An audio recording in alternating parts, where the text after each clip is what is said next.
Welcome back to Radical and Relevant. We were exploring the genius of the gospel, the genius of Jesus, the genius of Catholicism. Today's reading is from the Gospel of Matthew, chapter 16, verses 13 through 19.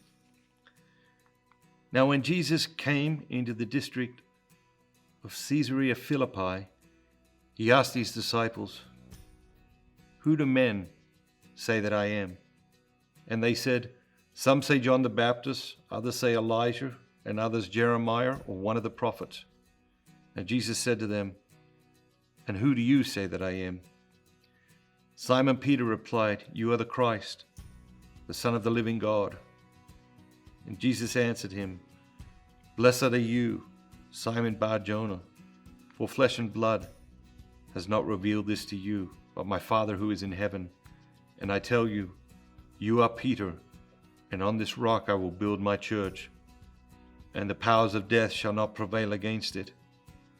I will give you the keys to the kingdom of heaven, and whatever you bind on earth shall be bound in heaven, and whatever you loose on earth shall be loosed in heaven." It's a fantastic reading. It's famous reading. I remember being in this place where this happened. I remember being in Caesarea Philippi on one of our pilgrimages to the Holy Land, and it had such an enormous impact on me. This place, for some reason, this place.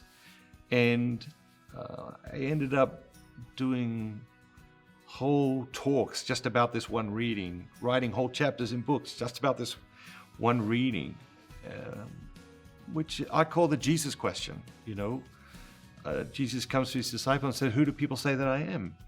And then he says to them, "Who do you say that I am?" And he's constantly asking us that question, because depending on who you believe Jesus is, these words will have weight based upon that. Or we will discount them and start to think, well, they're just like the other words or the other books. And of course they are not. But what really jumps out at me in this reading today is Peter, and Jesus saying to Peter, "You are Peter, and on this rock I'll build my church." What is your relationship like with the church? So reflection today. What is your relationship like with the church?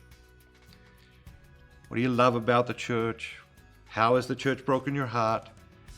How have you recovered from that? Or if you haven't recovered from that, how are you going to recover from that? What is your relationship with the church?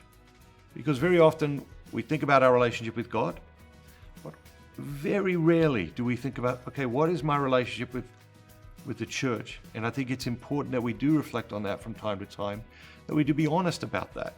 Because if there is something there that's creating an obstacle between us and the church, or an obstacle between us and God, it's important for us to delve into that, because that, whatever that is, that obstacle, that elephant in the room, is an invitation to grow. It's an invitation to explore that issue, that topic, and allow God to reveal his genius to us on another level. Have an amazing day. Remember, don't just be yourself today. Be the very best version of yourself, all that God created you to be.